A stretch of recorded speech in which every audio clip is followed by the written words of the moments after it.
Mesdames, Messieurs, bonjour et bienvenue sur ce nouveau numéro de podcast dans le cadre de la justice de l'eau organisée par le réseau des femmes leaders pour le développement.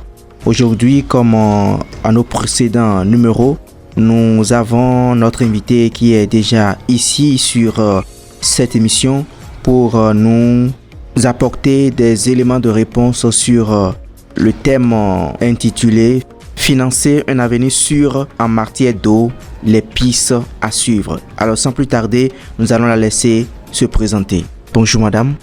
Bonjour monsieur le journaliste. Merci de permettre à nos internautes de vous connaître. Je suis Sylvana Aïronsi, directrice exécutive de l'ONG Agromec Bénin. Agromec Bénin est une organisation non gouvernementale qui intervient dans le domaine de l'environnement et de la santé. Nous sommes situés à Porto Novo, dans le 2e arrondissement, et nous intervenons dans l'Ouémé et dans le Plateau. Notre organisation travaille avec les associations paysannes de femmes dans le secteur de l'agroécologie pour leur autonomisation, tout en leur assurant une sécurité alimentaire. En dehors de ça, nous avons d'autres secteurs d'activité tels que le plaidoyer pour la justice climatique, la veille citoyenne pour un changement de comportement. Nous intervenons aussi dans le domaine de l'HAB, eau, hygiène et assainissement. C'est d'ailleurs la raison de notre présence sur ce podcast ce matin. Notre vision, c'est de promouvoir l'égalité des sexes à travers l'accès à la terre par les femmes, la justice climatique, la sécurité alimentaire pour assurer une autonomisation financière. Notre mission, c'est de créer une valeur ajoutée à la production locale à travers l'innovation, la résilience et les mesures d'adaptation aux effets néfastes des changements climatiques que nous observons de nos jours. Notre credo, c'est promouvoir local, agir responsable pour un développement durable. Merci, monsieur le journaliste. Merci également à vous pour votre présentation. Comme je le disais tout à l'heure, financer un avenir sûr en matière d'eau, les pistes à suivre est le thème qui nous réunit ce matin. Et déjà, je voudrais vous demander quel est l'état des lieux et que vous faites aujourd'hui par rapport à la situation relative au financement de l'eau. Je ne vais pas commencer cette interview sans quand même dire aujourd'hui que les pénuries d'eau ou la mauvaise qualité de celle-ci et le manque de sanitaire ont un impact négatif sur la sécurité alimentaire, sur les choix de vie et sur les chances en matière d'éducation pour les familles pauvres, c'est-à-dire les communautés vulnérables. Selon des chercheurs de l'Organisation mondiale pour la santé, à l'heure actuelle, plus de 2 milliards de personnes risquent d'avoir un accès réduit aux ressources en eau douce et d'ici 2050. Au moins une personne sur 4 vivra probablement dans un pays touché par une pénurie chronique ou récurrente d'eau douce.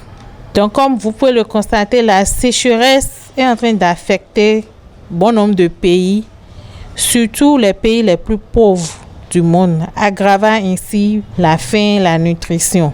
Mais heureusement, des progrès considérables ont été réalisés et sont encore en cours dans nos continents, dans nos pays. Aujourd'hui, on peut dire que les chiffres sont assez bons en matière d'approvisionnement de meilleures sources d'eau potable pour la population mondiale. Pour revenir donc à la question qui était quel état des lieux peut-on faire de la situation relative au financement de l'eau aujourd'hui? L'Afrique est loin de partir de zéro. Comme je viens de le dire, il y a des avancées notables qui se font dans le secteur eau. En matière de gestion des ressources en eau, quand bien même les défis apparaissent nombreux sur le continent, les gouvernements africains ont fait beaucoup d'efforts. Et dans le même temps, l'Afrique est le continent qui connaît le plus fort retard. Malgré toutes ces actions qui se mènent en faveur de l'eau, l'Afrique est le continent qui connaît le plus fort retard au monde en termes d'accès à l'eau potable et à l'assainissement. Elle est aussi le continent qui dispose de plus fort taux d'urbanisation au monde. En 2050, la population urbaine du continent aura doublé. 2/3 des Africains vivront alors en ville. Il est donc urgent de développer les infrastructures à l'eau. Mais nous sommes tous d'accord qu'elles coûtent cher, ces infrastructures, et les financements sont durs à trouver.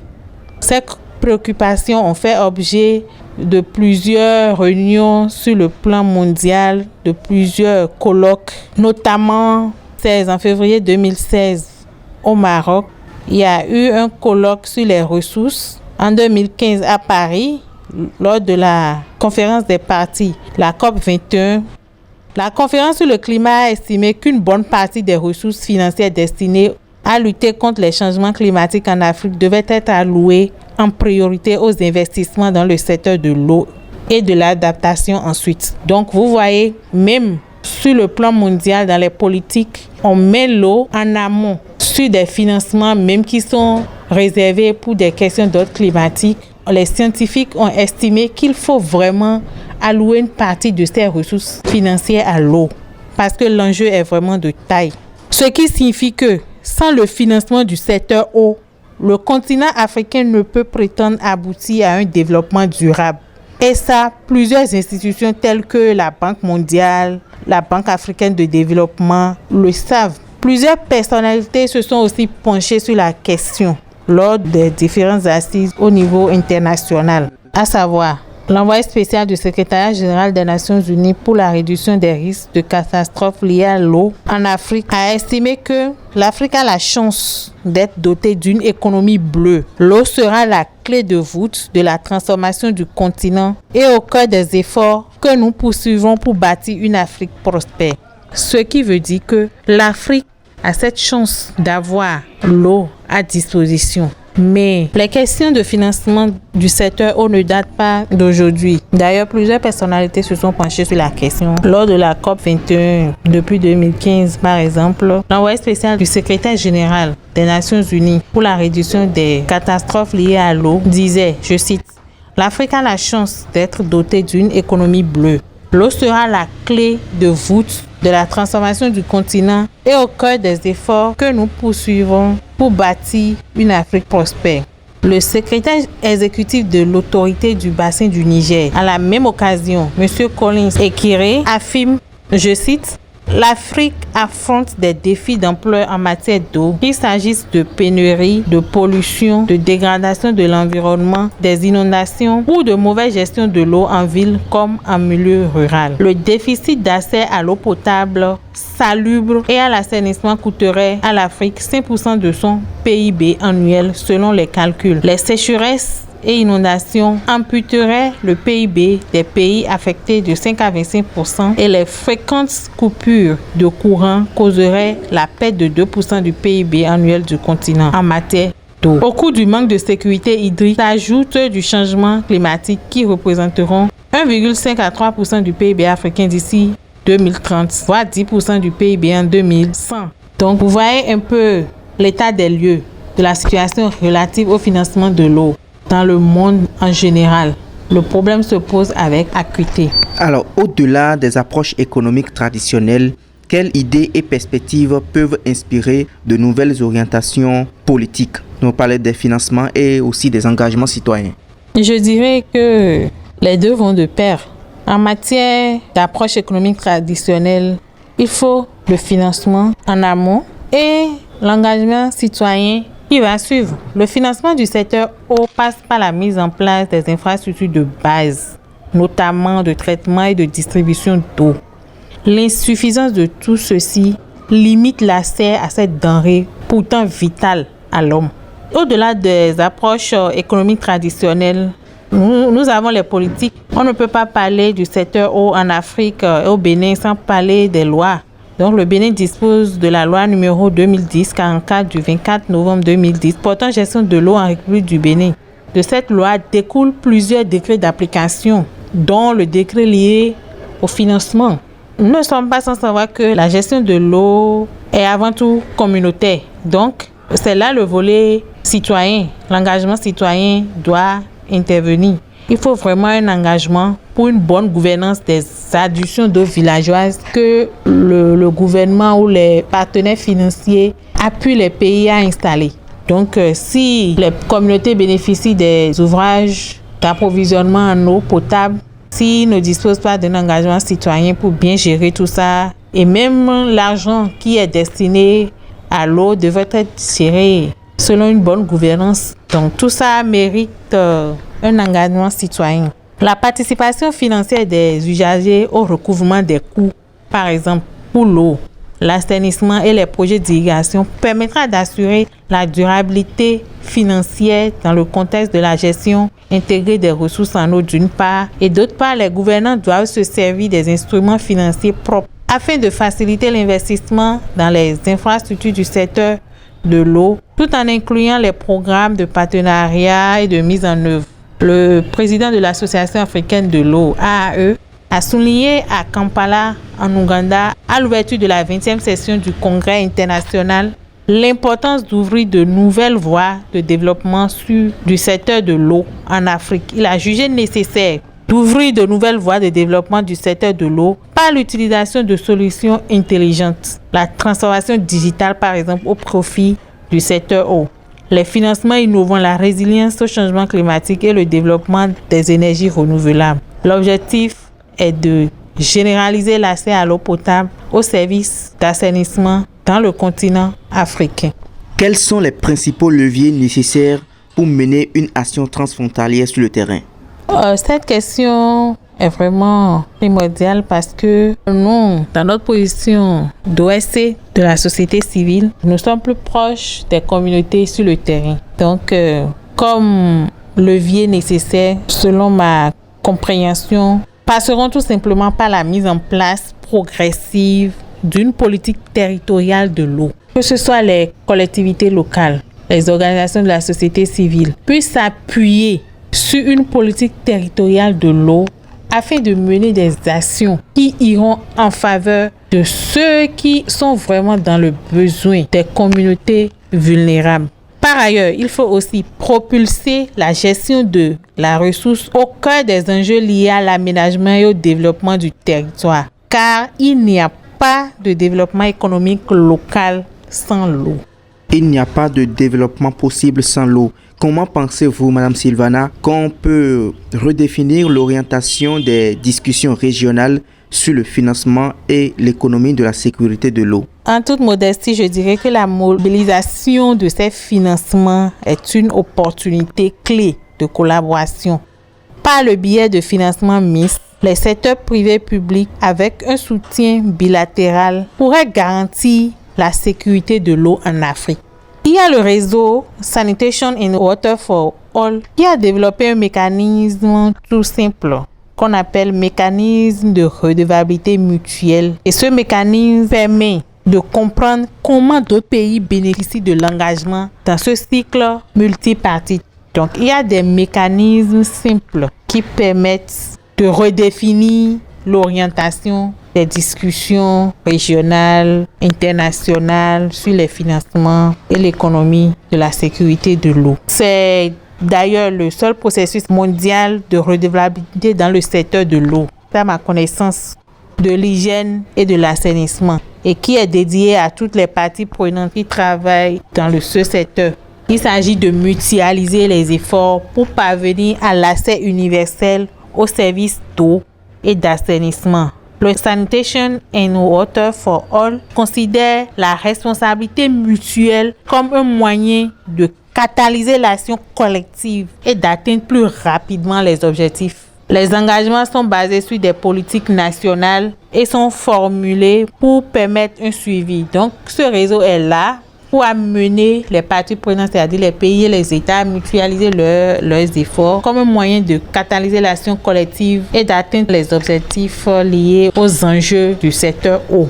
Alors, au vu de la réponse que vous venez de donner, comment pensez-vous qu'on peut arriver à donner aujourd'hui un élan aux approches financières significatives qui peuvent être mises en œuvre sur le terrain pour contribuer à la réalisation de l'ODD 6?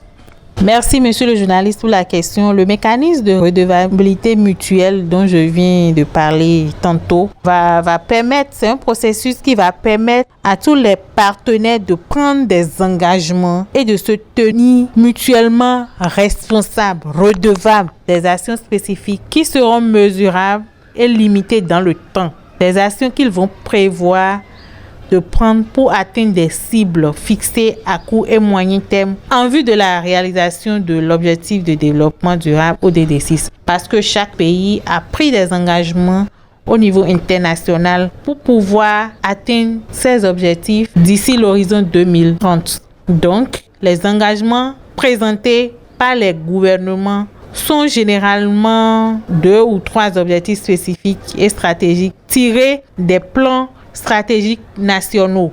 Donc, le Bénin aussi dispose d'un plan stratégique national dans le secteur eau et assainissement. À cet effet, 2 ou 3 objectifs spécifiques et stratégies nationaux idéalement identifiés dans le cadre du processus de planification seront soumis et chaque pays doit travailler à l'atteinte de ces objectifs-là. Les questions liées à certains aspects des objectifs de développement durable ou pour lesquels la perspective et la visibilité mondiale offertes par les discussions lors de la réunion mondiale sur l'eau pourraient être utiles pour débloquer les obstacles qui sont particulièrement importants. Les partenaires de toutes les parties prenantes doivent se rallier à ce processus du mécanisme de redevabilité mutuelle pour pouvoir prendre des engagements mondiaux afin de promouvoir l'atteinte de l'ODD 6. Quels conseils pratiques pouvez-vous donner aux organisations de la société civile intervenant dans ce domaine pour des actions renforcées en ce qui concerne le financement en matière de l'eau? Comme on le dit souvent, tant qu'il reste à faire, rien n'est fait. Donc, les organisations de la société civile, selon moi, peuvent fournir au Parlement des informations et une inspiration afin de contribuer plutôt à leur compréhension des implications juridiques, politiques et programmatiques de la réalisation des droits de l'homme à l'eau et à l'assainissement et de la réalisation de l'ODD 6 d'ici l'horizon 2030. Ça, c'est un engagement que les pays ont pris et les instances de décision devraient accompagner les pays à atteindre cet objectif. Autre conseil, je dirais aux OSC d'assumer leurs responsabilités pour assurer des services d'eau et d'assainissement efficaces pour les électeurs de leur communauté. En quoi faisant? En faisant des plaidoyers à l'endroit des collectivités locales. Parce que les OSC travaillent sur des territoires donnés et doivent passer par les communes pour agir sur les électeurs, les communautés, à assumer leurs responsabilités afin d'assurer les services d'eau. Alors, quelles sont donc, à votre avis, les pistes stratégiques que vous conseillez aux organisations de la société civile? Merci, monsieur le journaliste. Je pense que cette question rejoint un peu la question des conseils pratiques. Et je vais continuer et dire que garantir une eau propre et accessible pour tous est un élément essentiel du monde dans lequel nous voulons vivre. Or, il y a assez d'eau sur la planète pour réaliser ce rêve. Mais du fait déficientes ou de mauvaises infrastructures, chaque année, des millions de personnes, des enfants, pour la plupart, meurent de maladies liées à l'insuffisance de leur approvisionnement en eau et à un manque d'installations sanitaires et d'hygiène. L'heure est de faire un vibrant appel aux décideurs, aux politiques, aux gouvernants pour améliorer l'assainissement et l'accès à l'eau potable. Il suffira d'investir davantage, comme je le disais tantôt, dans la gestion des écosystèmes d'eau douce et des installations sanitaires au niveau local. Parce que tout se passe à la base dans plusieurs pays en développement, notamment en Afrique et au Bénin. Par ailleurs, il faut multiplier les plaidoyers pour un accès universel et continu à l'eau potable et à l'assainissement. Améliorer l'accès de tous à des services d'alimentation en eau et d'assainissement gérés de façon durable. Rendre plus disponible l'eau potable, l'hygiène et l'assainissement pour les communautés vulnérables, notamment les femmes, les enfants et les personnes en situation de handicap. respecter les engagements pris par le Bénin au plan international. Que ces engagements soient respectés, notamment celui d'accroître les ressources financières allouées au secteur eau.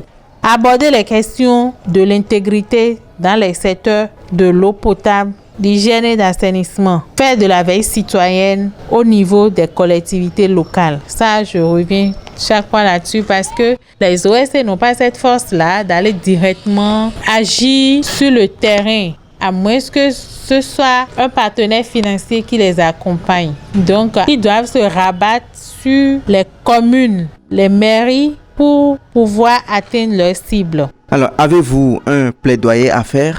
Merci, monsieur le journaliste. Beaucoup de plaidoyers ont été déjà faits et se font toujours. Par exemple, lors des Journées mondiales de l'eau, il y a des plaidoyers de la société civile pour le vote du projet de loi portant gestion de l'eau. Il y a des organisations telles que Social Watch, le réseau des journalistes pour l'eau et l'assainissement, le cadre de concertation des acteurs non étatiques de l'eau et de l'assainissement qui font beaucoup sur le terrain. Nous les voyons, nous les entendons et les gouvernements aussi. Donc, je passe à ce canal pour inviter chacun à ne pas baisser les bras. La lutte continue. Tant que 100% de la population n'a pas accès à une eau potable, nous continuerons de nous battre pour que l'accès à l'eau pour tous soit vraiment une réalité en Afrique et au Bénin. Alors, nous sommes en train d'aller pas à pas vers la fin de ce podcast. Madame Sylvana Ironsi, votre mot de fin. Oui, monsieur le journaliste, merci. Je suis vraiment content d'avoir donné mon point de vue sur cette question vraiment sensible. Mon mot de fin est tout simple. Prioriser l'eau dans les nouveaux mécanismes de financement serait une opportunité pour l'Afrique. Un atout, une opportunité pour l'Afrique. Merci beaucoup pour avoir accepté notre invitation malgré votre agenda chargé. Nous vous remercions et nous vous souhaitons un bon retour chez vous. Merci, monsieur le journaliste. Tout le plaisir est pour moi. À très bientôt sur d'autres numéros de podcast.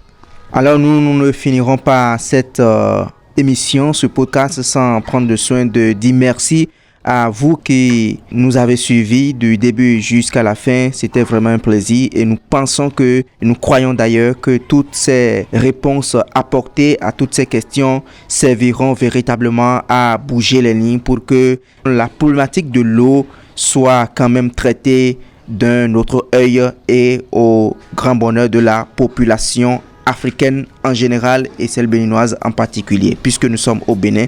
Merci de nous avoir suivis et à très bientôt sur d'autres numéros.